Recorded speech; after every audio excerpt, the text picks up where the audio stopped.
other headlines, Customs officer dies during appearance before House of Representatives panel. Bandits attack Zamfara Mosque, kill 2. Federal Executive Council steps down minimum wage memo for consultations. Away from Nigeria, 1 killed in Kenya rallies as protesters breach parliament. Good evening and welcome to the news update on Trust Television. I am Aisha Salihu.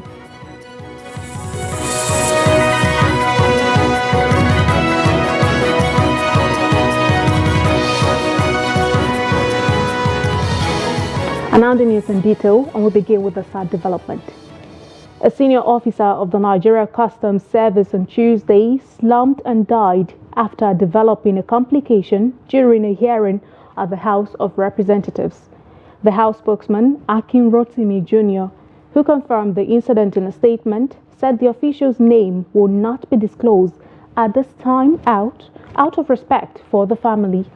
According to the statement, the official passed away despite immediate efforts from first responders and medical personnel at the National Assembly Clinic. The statement extends the heartfelt condolences of the House to the family, friends and colleagues of the deceased during this difficult time, adding that the House recognizes the significant contributions he made to Nigeria Customs Service and to the nation. So the same thing applies for 2017, and 2017 can be seen in the next page. That's 2016. If you look at 2016, it then comprises other levies. The first one I picked was for only 1 levy. If you check the 2016, you will see other levies. That is, you see the 30% levy on sanitary waste. You can see that's page 6. You can see the levy there. And then you also see a textile levy, cement levy, and others.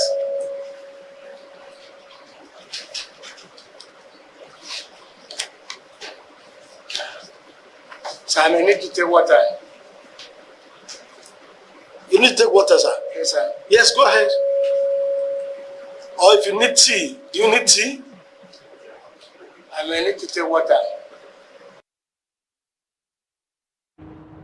And to security matters, armed bandits in the early hours of Tuesday attacked a mosque in Tazame community in the Bungudu local government area of Zamfara state. A resident of the area said the bandits stormed the community when they were preparing for the early morning prayers. He added that the bandits also shot the imam, who sustained an injury in his leg, and abducted about 10 persons. The spokesperson for the Zamfara State Police Command, ASP Yazid Abubakar, said 2 persons were killed, while some persons were kidnapped. He said the command has deployed more officers to the area to restore normalcy and ensure the rescue of the kidnapped victims. Still on security matters, the Benue State Police Command has rescued 9 persons who were abducted from a vehicle traveling along the Ojano-Ogwelu Road near Otukpo local government area of the state. The incident occurred on June 13, 2024, when gunmen ambushed a Benue Links vehicle carrying passengers from Onitsha to Makurdi. According to a statement by the police public relations officer for the Benue State Command, SP Catherine Anene, the assailants emerged from a nearby forest, shooting sporadically at the vehicle and forcing it to a stop. The driver was killed in the process after sustaining fatal gunshot injuries while the passengers were taken hostage. Anene confirmed that the police responded promptly to the incident, rescuing 9 kidnapped victims and apprehending some of the kidnappers involved. The Gombe State Police Command has arrested 4 people for alleged criminal conspiracy and theft of transformers. The suspect, which includes the village head and 7 councillor, was arrested while transporting a transformer stolen from Garin Majidadi of the Akko local government area of the state. Hassan Koli has more. These are the 4 people suspected to have stolen a transformer in Majidadi village in Akko local government area of Gombe state. Parading the suspects at the command headquarters in Gombe on Monday, Police Public Relations Officer Buhari Abdullahi said the suspects included the serving councillor representing Kumo East, the village head of Garin Majidadi, and 2 others. Have Muhammad Majidadi, 40 years of age, a village head of Garin Majidadi village, Kumo, Akko local government. Number 2, we have Honorable Abdullahi M. Fanda, 43 years of age, a councillor representing Kumo East. Number 3, we have Mohammed Sani, male of 43 years of age, Sarkinya Ikotas Kumo, Akko local government, while the receiver is Bello Ardo Kumo, 59 years of age, of Jaura Musa Kwatas Kumo, Akko local government area.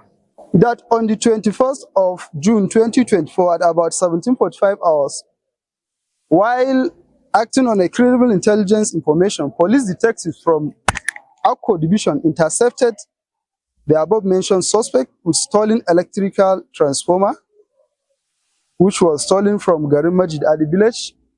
The said transformer has since been recovered, as you can see. The councillor, however, distanced himself from stealing the said transformer, saying they were acting on the community's request. I am here for the case of transformer theft. However, it is not a theft. The transformer was donated to the community by a politician, and the community is the one who decided to sell it. We sat down together with the village head of Garin Majidadi and all stakeholders before making the decision to sell the transformer.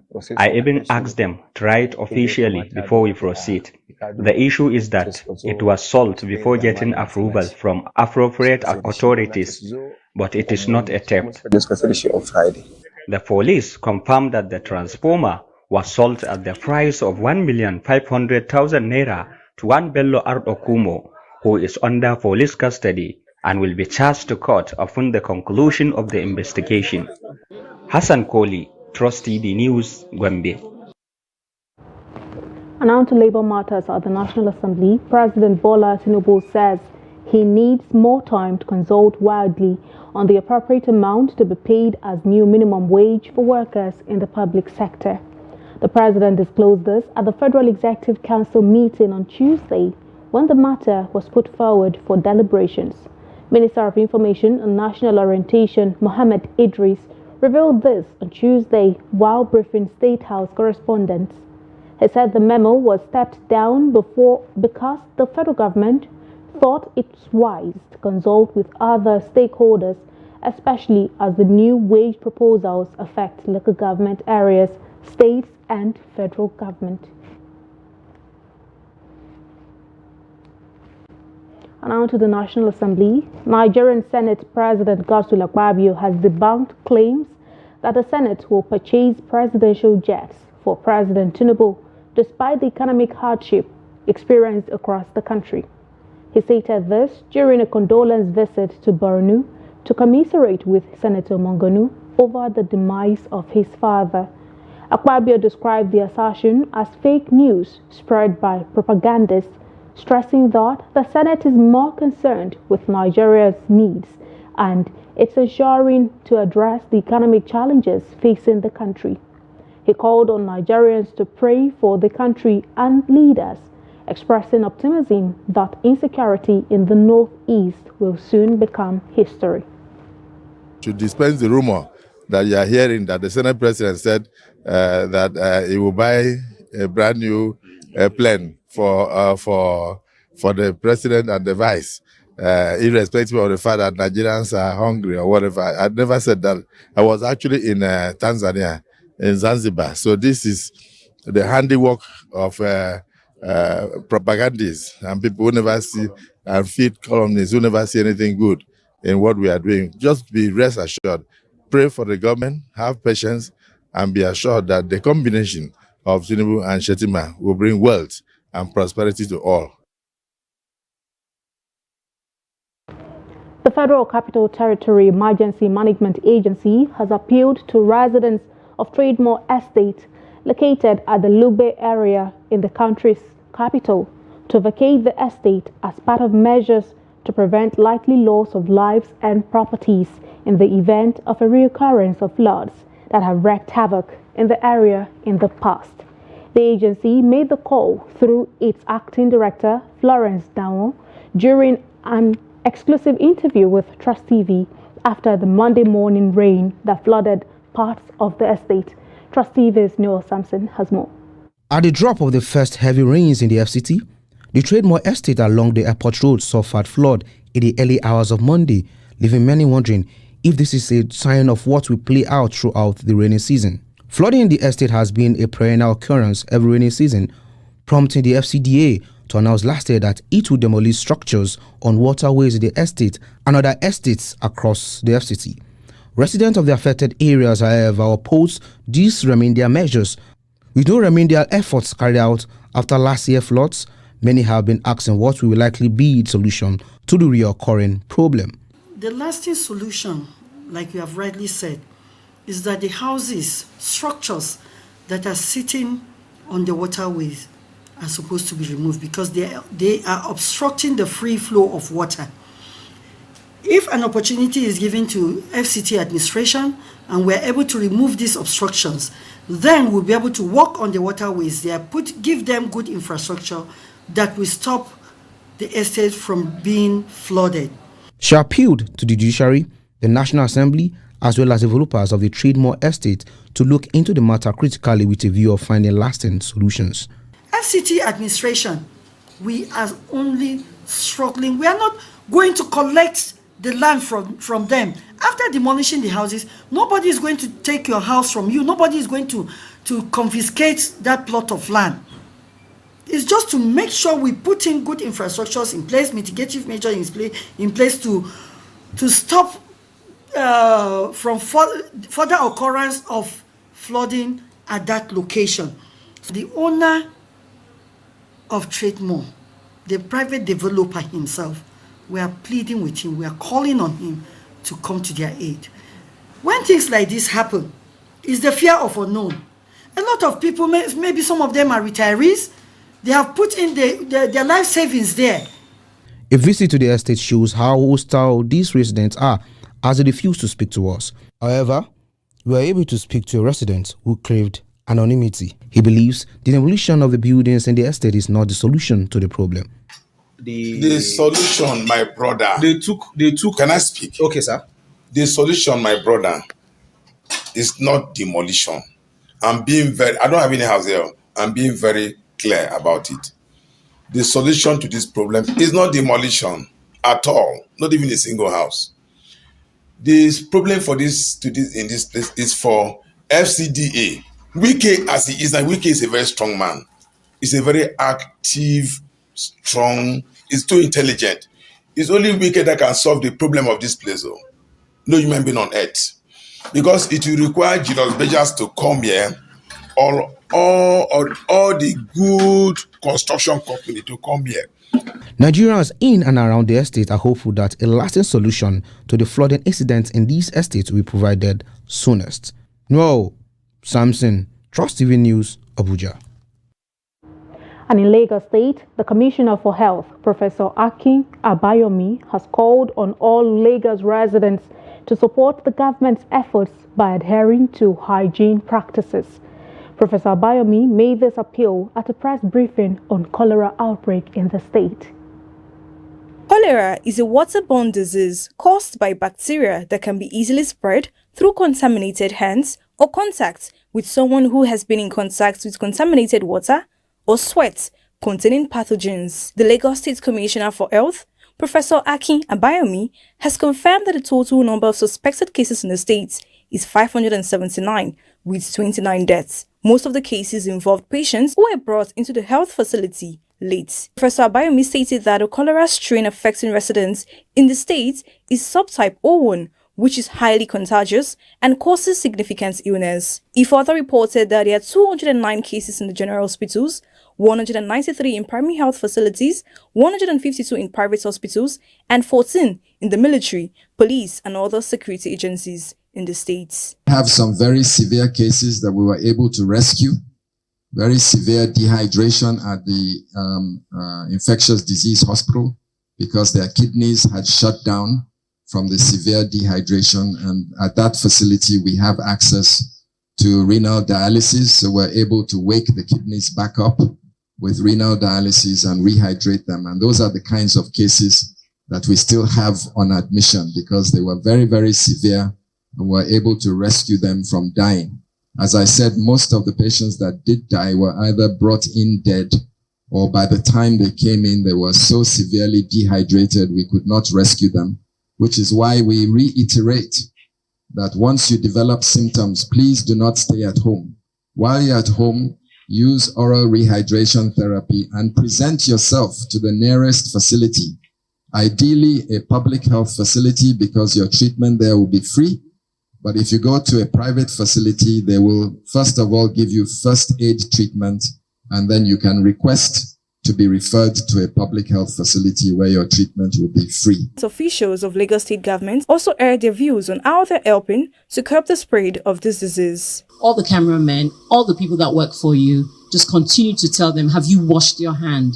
Have you washed your hand? All those fruit sellers on the side, which water, where did they get their water from? Don't just drink water anyhow. Yes, it's hot and you're thirsty. Watch what you ingest. Food, water, beverage, it really doesn't matter. Once it's contaminated and it gets into your mouth, you may get, and I said may get cholera. So thank you very much.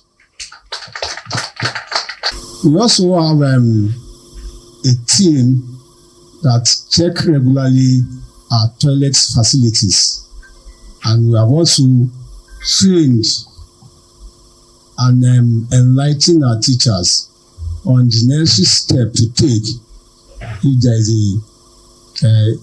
need for a student being sick or whatever based on cholera. You absolutely should raise an alarm, discuss with people around you. When you see them doing those things, report to us, report to the Ministry of Environment, all accept, we're going to take it up. But I think that it is everyone's responsibility. It is a community-led sensitization program. You are going to take ownership of your own space, your own streets, your own environment, and raise alarm whenever you find something that is not properly done. They called on the general public to engage in frequent hand washing and proper sanitation of our environments. This is a news update on Trust Television, still to come. Osun Ancient Town performed rites to announce arrival of new yam. More news on return. Do stay with us. Attention loyal readers, exciting news coming your way. That's right. Starting from the first weekend in July 2024, we're bringing you something special. We're saying goodbye to Daily Trust on Sunday and hello to the all-new Weekend Trust. Every Saturday, beginning July 6, 2024, get ready for a richer, redesigned weekend reading experience. Weekend Trust will be your perfect weekend companion, packed with all the news, views, and analysis you love. Missing the Sunday edition? No worries. Weekend Trust will fill the gap and more. And don't forget, you can stay up to date with breaking news on our website at www.dailytrust.com. Mark your calendars for Saturday, July 6, 2024. Weekend Trust is coming out soon and you won't want to miss out.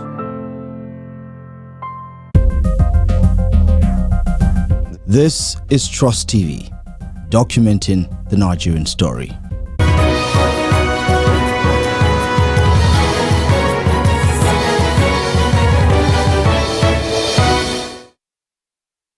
Welcome back and thank you so much for staying with us. If you're just joining us, this is the news update on Trust Television. Let's have a look at some of our top stories again.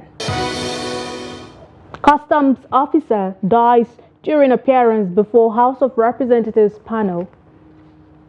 Bandits attack Zamfara Mosque, kill 2. And now moving on to more stories. Residents of Yenagoa, the Bayelsa state capital, have been reacting to the slaughtering of a giant whale in Brass local government area, Okoma. The whale, seen as manna from heaven by residents in Okpoma, was found dead at the bank of the Atlantic in Brass Island.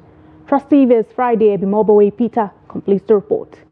Some residents of Okpoma in Brass who took part in the slaughtering of the giant whale said the economic hardship in the country left them, and by the implication, others with no choice than to take part in the feast. It is like it's a torpedo shape of animal, but when you cut it, some part is red, some part is greenish, some part is bluish, and some part looks like stick. I saw it myself. My wife caught it, and we have to spend time to wash it because we don't know what killed it. You know, budgeting towards those type of things, because this wildlife encourage tourism in other countries and it brings a lot of revenue. People go to Kenya, South Africa, and some other African countries because of, even Tanzania, because of wildlife. So we have our shoreline, beautiful shoreline. I was in Kolama the other day, and somebody was telling me, a chief was saying, the dolphins, there are times when the dolphins will come and play. They will come and play like as if they are doing sports. Come out, jump, they go like that in groups. You know, those type of things are things that tourists would like to see. They just want to know the time that they have been coming out. And if security is taken care of, we can boost our tourism through protection, conservation of our wildlife. The Director of Public Health in the Bayelsa State Ministry of Health, Yeribulemi Stowe, said a medical team from the ministry has been sent to the community for sensitization and collected blood sample of some people who took part in the feast for test. We engaged with stakeholders, we educated them on the issues on ground and health effect, and then we also ensured that we also visited all of the people who were identified to have eaten from the dead whale. And we medically examined them, and we took their details. We are following them up for the next 2 weeks. We'll be calling them every day to see what is happening.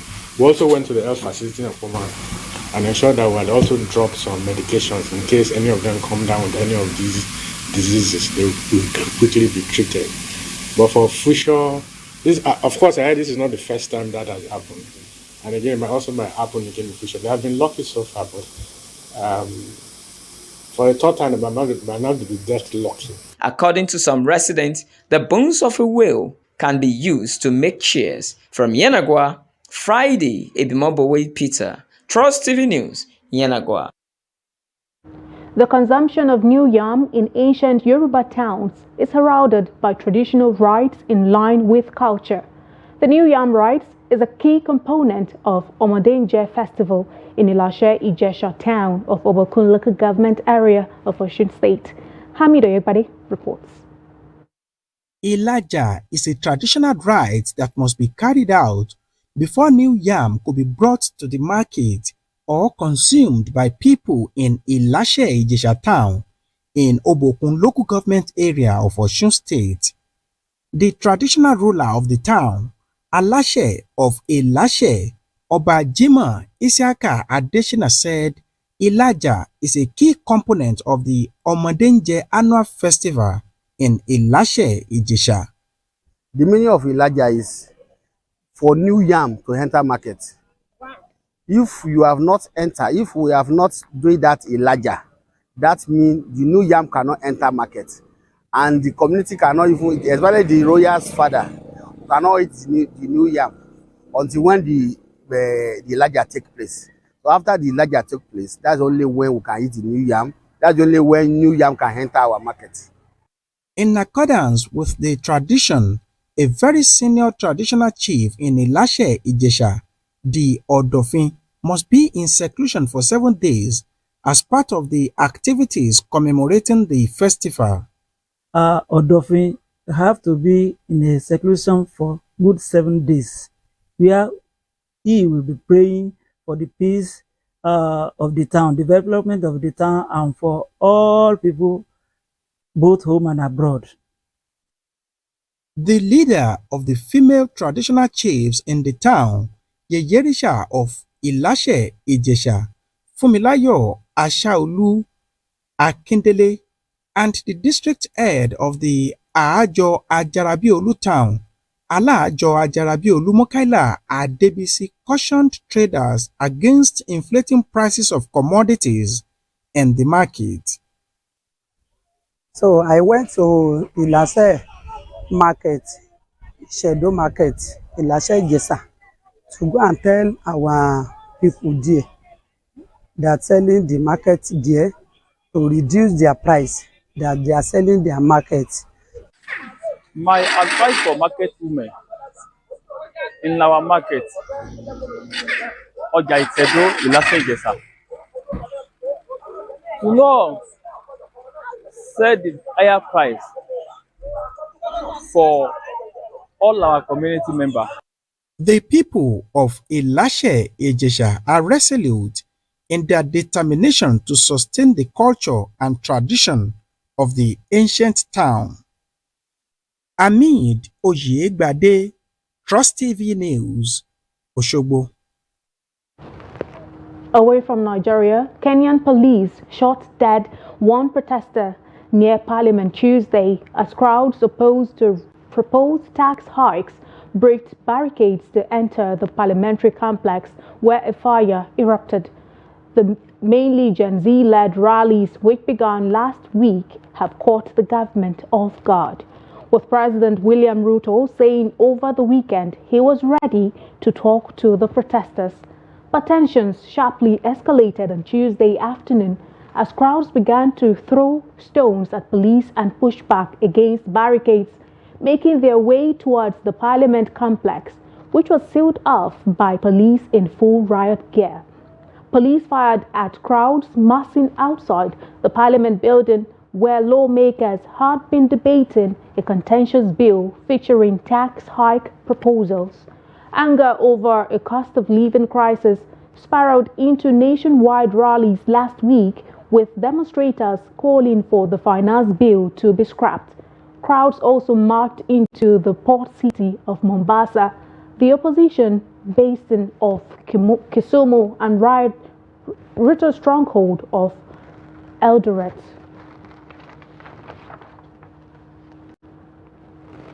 And in sports, the Nigerian Football Federation has denied it held talks with French tactician Hervé Renard for the vacant Super Eagles coaching job. A report surfaced on Monday that the NFF was in contact with Renard to tinker with the Super Eagles. The NFF is hunt for a new head coach for the Super Eagles following Finidi George's resignation a few weeks ago. Finidi was in charge of the three-time African champions for around 1 month. A new coach is expected to be in place before the start of the 2025 Africa Cup of Nations qualifiers in September. The Super Eagles are second bottom of their 2026 FIFA.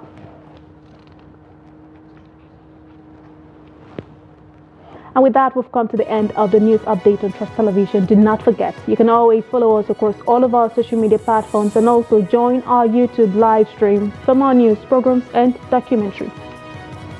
I'm Aisha Salihu. Thank you so much for watching.